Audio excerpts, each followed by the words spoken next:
नमस्कार, आप देख रहे हैं आवाज न्यूज। मैं हूं वीना सिंह और आइए अब नजर डालते हैं आज की प्रमुख खबरों पर।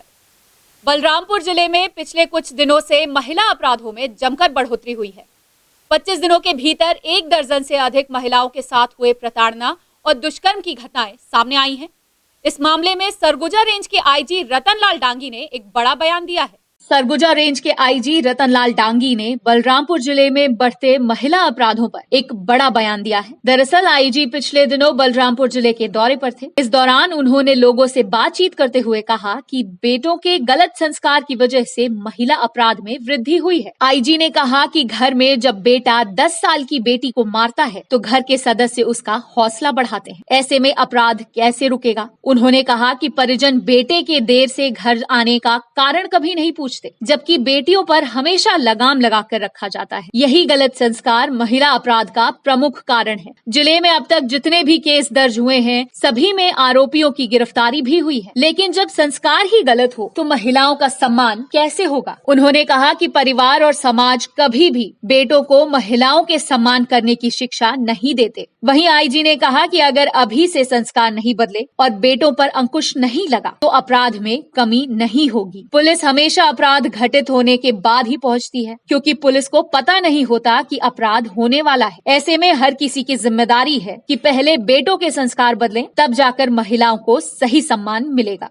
जितने भी अपराध रजिस्टर्ड हुए हैं उस सभी में आरोपी गिरफ्तार किए गए हैं। जो कार्रवाई करनी है वो की गई है। जैसे मैंने पहले ही आपको अभी जो बताया कि ये सब जो हम बच्चों का पालन पोषण करते हैं शुरू से, वहाँ से ही कमी है, संस्कारों की कमी है। हम अपने घर में अपने बेटे को ये कभी नहीं सिखाते कि किसी लड़की की जो है इज्जत करना चाहिए, सम्मान करना चाहिए, और जब जैसा हम बोएंगे वैसा ही काटेंगे।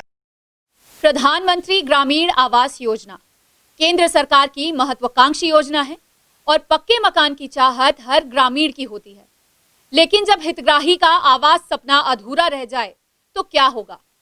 जी हां, हम बात कर रहे हैं सरगुजा जिले के दावा ग्राम पंचायत की, जहां कागजों में आवास पूरा हो गया है।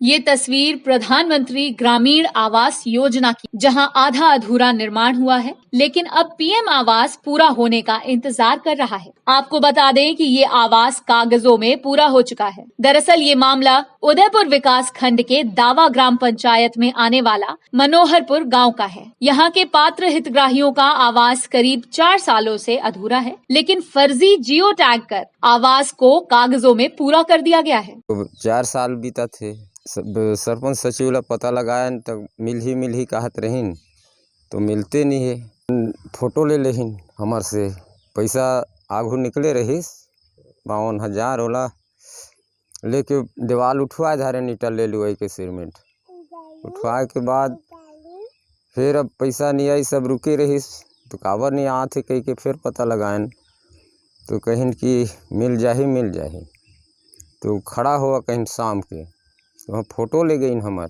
तो मैं कहीं तैयार नहीं हुई से तो कैसे ये फोटो खींचा था, तो नहीं मिल जाही पैसा कहीं। पास आ रही 4 साल के पहले, तो अभी तक वो पहला किस्त आया 52,000, फोटो वोटो खींच कर ले गया। उसका फिर सचिव के पास गया, ना पैसा नहीं आ रहा है मेरा, और किसी का भी पैसा चढ़ गया। जितना मेरे साथी लोग थे उनका सब भी पैसा चढ़ गया। दूसरा किस्त मेरा नहीं आया, 2-3 बार गया बैंक तो नहीं आया है बोले। इसके बाद फिर रोजगार सचिव के पास गया, और सचिव के पास गया और रोजगार मित्र है उसके पास, तो इसके बाद आए नया कहते अब नहीं बनेगा। इधर कागजों में पूर्ण रूप से बने पीएम आवास को लेकर सचिव ने कहा कि ग्राम पंचायत में 4 ऐसे हितग्राही हैं जिनका आवास पूरा नहीं हुआ है। इन हितग्राहियों का दूसरा किश्त नहीं आया है और तीसरा मिल गया है, जिसकी सूचना शिकायत जनपद पंचायत में कर दी गई है। पंचायत दावा में 4 हितग्राही हैं जिनका पहला किस्त आया और दूसरा किस्त अभी तक प्राप्त नहीं हुआ है।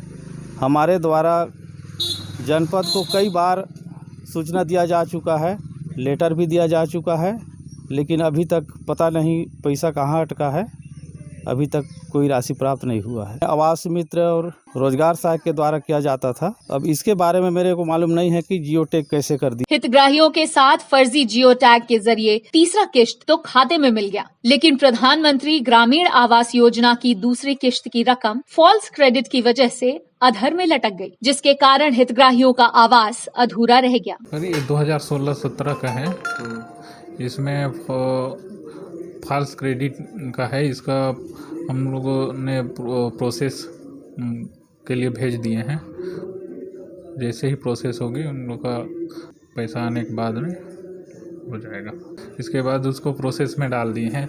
जैसे वो पहले नो फिल थी, तो नो फिल खाता थी, उसको जनरल कराने के लिए KYC करवाए थे। इसके बाद KYC के लिए किए हैं, तो उसके लिए जैसे ही वो उसका टेक्निकल प्रॉब्लम ठीक हो जाएगा, इसके बाद केंद्र सरकार हर ग्रामीण को पक्का मकान देने की कवायद कर रही है, लेकिन अधिकारी की उदासीनता और टेक्निकल फॉल्ट ने पात्र हितग्राहियों के आवास का सपना अधूरा रह गया। आवास अधिकारी ने जल्द से जल्द टेक्निकल फॉल्ट ठीक करने का आश्वासन तो दे दिया, लेकिन देखना होगा कि आखिर कब तक इन हितग्राहियों को आवास का लाभ मिल सकेगा। देश के स्वच्छ शहरों में शामिल अंबिकापुर प्लास्टिक पन्नियों के कचरे से मुक्त है, क्योंकि यहाँ की महिलाओं ने इसे आय का बड़ा जरिया बना लिया है। देखिए एक खास रिपोर्ट। शहर के SLRM सेंटरों में हर रोज एकत्रित होने वाले करीब 800 किलो प्लास्टिक की पन्नियों को सैनिटरी पार्क में 2 कंपनियों द्वारा स्थापित मशीन से ग्रैन्युल बनाने का काम चल रहा है। 2 साल में यहाँ की महिलाओं ने शहर को न सिर्फ प्लास्टिक पन्नियों से मुक्त किया है, बल्कि अब तक 13 लाख से अधिक कमा चुकी हैं। यहाँ तैयार ग्रैन्युल प्लास्टिक का दाना नोएडा और इंदौर की कंपनियां हाथों हाथ ले जाती हैं। इससे दोबारा प्लास्टिक के खिलौने, बाल्टी, कुर्सियां सहित नाना प्रकार की चीजें बन रही हैं। गौरतलब है कि अंबिकापुर 2 लाख से लेकर 10 लाख की आबादी वाले शहरों में सबसे स्वच्छ शहर का तमगा हासिल कर चुका है। स्वच्छता का हर नवाचार यहाँ से शुरू हुआ है, जिसे कई शहरों ने लागू किया है। और छटाई होते LD और PP और कटिंग हुआ थे प्लास्टिक, तो दाना बैठा थे वहाँ करत हैं। तो हमन ला यहाँ से आए कि मजबूत हम काम करत हैं। अंबिकापुर में 450 से अधिक महिलाएं कचरा प्रबंधन कार्य में लगी हैं। सूखा और गीला कचरा अलग कर गीले कचरे से कंपोस्ट खाद और सूखा कचरा जो कबाड़ के तौर पर निकलता है उसे बेचकर आय अर्जित करती हैं। अंबिकापुर शहर में प्लास्टिक पन्नियों का प्रयोग प्रतिबंधित है। इसके बाद भी यदि लोग घरों में इसका इस्तेमाल कर रहे हैं तो उसे सड़कों पर व नालियों में फेंकना यहाँ के लिए एक अपराध है। इस पर कार्यवाही होती है, इसलिए लोग अपने घरों में ही प्लास्टिक की पन्नी सहेज कर रखते हैं। व्यावसायिक प्रतिष्ठानों और दुकानों से व घरों से निकलने वाली पन्नियों को डोर टू डोर कचरा इकट्ठा करने वाली महिलाएं हर रोज संग्रहण कर शहर के 18 SLRM सेंटर में लाकर रखती हैं, जहां छटाई कर सभी सेंटरों से प्लास्टिक की पन्नी सैनिटरी पार्क पहुंचती है, जहां महिला स्वच्छता मिशन फेडरेशन से पार्टनरशिप से नोएडा और इंदौर की 2 कंपनियां प्लास्टिक पन्नियों से ग्रैन्युल बनाने का प्लांट लगाया है। यहाँ पन्नी आता है, पन्नी छाटते हैं, 2 प्रकार का आता है। DP आता है तो BSU आता है। उसको छाटते हैं, फिर कटर मशीन से काटते हैं, कटाई करते हैं, उसके बाद उसको दाना बनाते हैं। प्लास्टिक की पन्नी जहां कबाड़ के रूप में महज 2 से 3 रुपए प्रति किलो महिलाएं बेचती थीं, कई बार न बिकने के कारण SLRM सेंटरों में लंबे समय तक पड़ी रहती थीं। अब यही प्लास्टिक की पन्नियां 12 रुपए किलो बिक रही हैं और 2 शहरों की जो कंपनियां हैं महिलाओं से पार्टनरशिप किया है, उसके द्वारा प्लास्टिक के दाने बनाकर इसे 28 रुपए प्रति किलो बिक्री की जा रही है। इन 2-3 साल में 13 लाख से अधिक का आय महिलाएं प्लास्टिक की पन्नियां बेचकर कमा चुकी हैं। नगर निगम अंबिकापुर में सॉलिड वेस्ट मैनेजमेंट के तहत 3 लेवल पे सेग्रीगेशन होता है। ये फर्स्ट सेग्रीगेशन घर पे सूखा और गीला कचरा, और सेकंड हमारा होता है SLRM सेंटर पे, और फिर तीसरा जो है टर्शरी सेंटर में। तो जो प्लास्टिक्स हमारे यहाँ आते हैं उसे हम लोगों ने प्लांट लगाया है। प्लास्टिक्स के ग्रैन्यूल्स बना के हम उसे सेल करते हैं, जो कि पहले 2-3 रुपये किलो बिकते थे, अब वो 12-13 रुपये किलो में बिकने लगे हैं। तो एक अच्छी आमदनी भी हो रही है। रिसाइकलिंग मोड पे काम कर रहे हैं, जो कि हमारे शहर को स्वच्छ बनाने में एक अच्छा कदम। अंबिकापुर में हर रोज 1 टन ग्रैन्यूल तैयार किया जा रहा है। सबसे बड़ी बात यह है कि अंबिकापुर नगर निगम को प्लास्टिक की पन्नियों से बड़ी राहत मिली है। पहले शहर में बिखरे होने के कारण इसकी सफाई में सफाई कर्मियों को काफी परेशान होना पड़ता था। नगर निगम का राजस्व भी सफाई के नाम पर खर्च होता था, लेकिन अब यह प्लास्टिक की पन्नियां आय का जरिया बन गई हैं। इसलिए शहर भी प्लास्टिक कचरे से मुक्त हो गया है। खबरों का सिलसिला जारी रहेगा। लौटते एक छोटे से ब्रेक के बाद।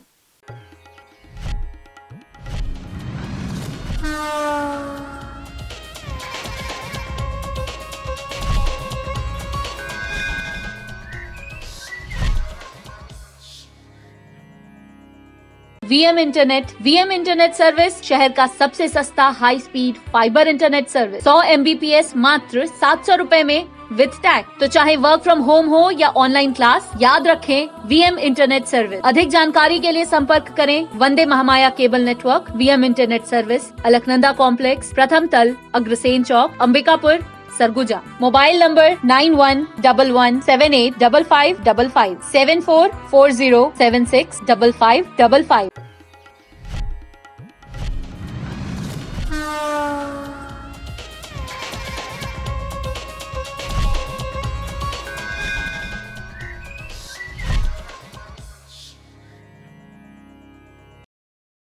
ब्रेक के बाद आपका स्वागत है। आइए बढ़ते हैं अगली खबर की ओर। बलरामपुर जिले के सामरी थाना क्षेत्र में एक बार फिर नक्सलियों ने अपनी उपस्थिति दर्ज कराई है। झारखंड से सटे सीमावर्ती इलाकों में नक्सलियों की मौजूदगी से आसपास गांव के ग्रामीण दहशत में हैं। झारखंड राज्य से सटे बलरामपुर जिले के सामरी थाना क्षेत्र अंतर्गत सीमावर्ती इलाकों में एक बार फिर नक्सलियों ने अपनी उपस्थिति दर्ज कराई है। दरअसल 22 अक्टूबर की शाम ग्राम जलजली की ओर सीआरपीएफ के 3 जवान बाइक से निकले थे। तभी पुतना नाम के एक शख्स ने लिफ्ट लेने के बहाने सुरक्षा बलों के जवानों को रुकवाया। इसी दौरान घात लगाकर बैठे हथियार से लैस एक शख्स ने जवानों पर अंधाधुंध फायरिंग शुरू कर दी। हालांकि बीएसएफ के तीनों जवान अपनी जान बचाकर मौके से भाग निकले और सीआरपीएफ कैंप पहुंचे। वहीं इस घटना के बाद सीआरपीएफ के जवानों ने आसपास के इलाकों में सर्च अभियान तेज कर दिया है। इस घटना को नक्सली वारदात से जोड़कर देखा जा रहा है। नक्सल ऑपरेशन के डीएसपी ने बताया कि पुतना नाम के शख्स सहित 4 अन्य के खिलाफ सामरी थाने में अपराध दर्ज किया गया है। इसके अलावा नक्सल डीएसपी ने कहा कि आने वाले दिनों में सीआरपीएफ और जिला पुलिस बल की संयुक्त टीम नक्सलियों के खिलाफ बड़ा अभियान चलाएगी। सीआरपीएफ के 3 जवान थे जो सूचना संकलन करने के लिए निकले हुए थे जलजली गदामी रास्ते में।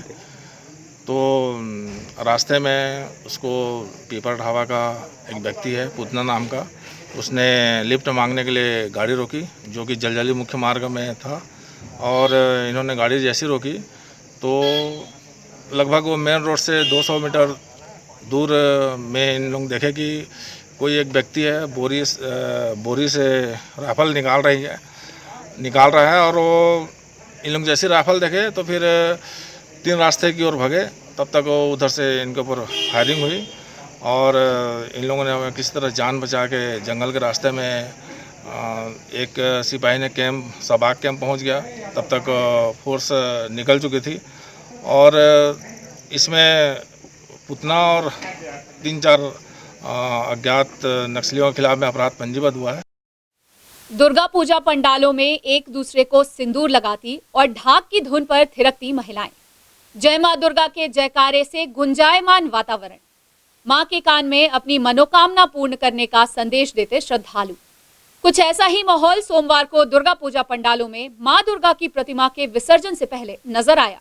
अंबिकापुर शहर में विभिन्न जगहों पर स्थापित मां दुर्गा की प्रतिमाओं का आज श्रद्धालुओं ने विधि विधान के साथ विसर्जन किया। कोरोना संक्रमण के चलते मूर्ति विसर्जन के दौरान ज्यादा भीड़ भाड़ व रौनक नहीं दिखेगी। वहीं एक दूसरे को सिंदूर लगाकर सुहाग की कामना करती महिलाओं की टोली ने शारीरिक दूरी के साथ मां को विदा किया। छोटी व बड़ी प्रतिमाओं को प्रशासन द्वारा निर्धारित तालाबों में विसर्जित किया गया। नौकरी लगवाने के नाम पर एक महिला को ठगी करना महंगा पड़ गया।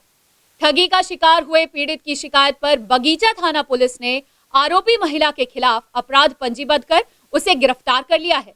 जशपुर जिले के बगीचा थाना क्षेत्र अंतर्गत एक ठगी का मामला सामने आया है, जहां एक महिला ने नौकरी लगवाने के नाम पर एक व्यक्ति से 1 लाख रुपए ठग लिया था। ग्राम झगरपुर निवासी कर्टिकेश्वर नाम के व्यक्ति ने बगीचा थाने में ठगी की शिकायत दर्ज कराई थी। पीड़ित का आरोप है कि 9 वर्ष पूर्व ग्राम टेटआ टान नगर निवासी अमीना मिंज नाम की एक महिला ने भृत्य के पद पर नौकरी लगवाने के नाम पर उससे 1 लाख रुपए ठग लिया था। जब पीड़ित की नौकरी नहीं लगी तो उसने महिला से पैसे वापस करने को कहा, लेकिन 9 वर्ष बीत जाने के बाद भी महिला ने पीड़ित को रकम वापस नहीं किया। थक हार कर पीड़ित ने मामले की शिकायत बगीचा थाने में की। पीड़ित की शिकायत पर पुलिस आरोपी महिला के खिलाफ धारा 420 के तहत अपराध पंजीबद्ध कर उसे गिरफ्तार कर लिया है। बुलेटिन में फिलहाल सिर्फ इतना ही। शहर से जुड़ी खबरों के लिए देखते रहिए आवाज न्यूज। इस न्यूज के स्पॉन्सर हैं वीएम इंटरनेट, अलकनंदा कॉम्प्लेक्स, प्रथम तल, Agrasen Chowk, Ambikapur, Surguja, Chhattisgarh. VM internet service शहर का सबसे सस्ता high speed fibre internet service. 100 MBPS मात्र 700 रुपए में विद टैग। तो चाहे वर्क फ्रॉम होम हो या ऑनलाइन क्लास, याद रखें वीएम इंटरनेट सर्विस। अधिक जानकारी के लिए संपर्क करें Vande Mahamaya cable network, VM internet service, Alaknanda complex, प्रथम तल, अग्रसेन चौक, अंबिकापुर, सरगुजा। Mobile number 9111785555 7440765555।